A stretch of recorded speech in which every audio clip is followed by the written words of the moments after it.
Temanku yang senantiasa dirahmati oleh Allah Subhanahu wa taala. Tujuan Allah Subhanahu wa taala menciptakan kita di permukaan bumi ini tidak lain dan tidak bukan melainkan hanya untuk beribadah kepadanya saja. Ya. Makanya Allah Subhanahu wa taala berfirman di dalam Quran, dan dalil ini sangat populer di tengah-tengah kaum muslimin. Bahkan di sebagian kaum muslimin menghafal dalil ini. Allah Subhanahu wa taala berfirman, "Wa ma khalaqatul jinna wal insa illa liya'budun."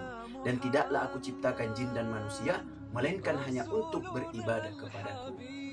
Namun yang menjadi pertanyaan teman-temanku sekalian dirahmati Allah Subhanahu wa taala, ibadah apa saja yang harus kita lakukan dalam mendekatkan diri kita kepada Allah Subhanahu wa taala? Atau ibadah apa saja yang harus kita laksanakan untuk beribadah kepadanya, ya?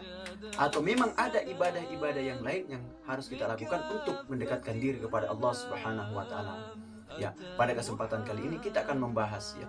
Ternyata para ulama sudah membagi ibadah itu menjadi beberapa macam.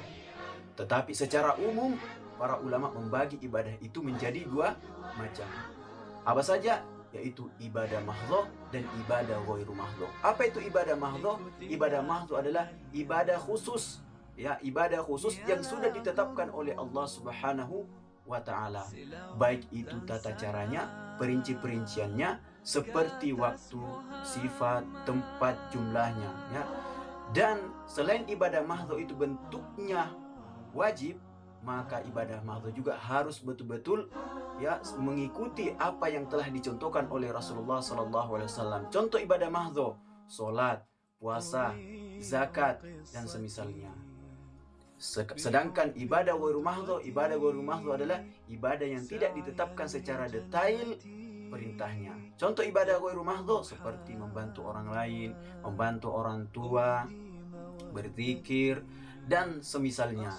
Jadi maksudnya apa jemaah sekalian dirahmati Allah Subhanahu wa taala?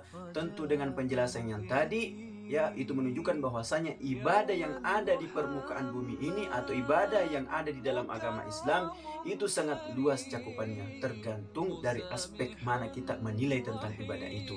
Maksudnya apa? Segala sesuatu aktivitas sehari-harian kita itu bisa berupa menjadi amalan ibadah apabila kita niatkan untuk ibadah. Makanya Nabi SAW bersabda, "Innamal a'malu binniyat."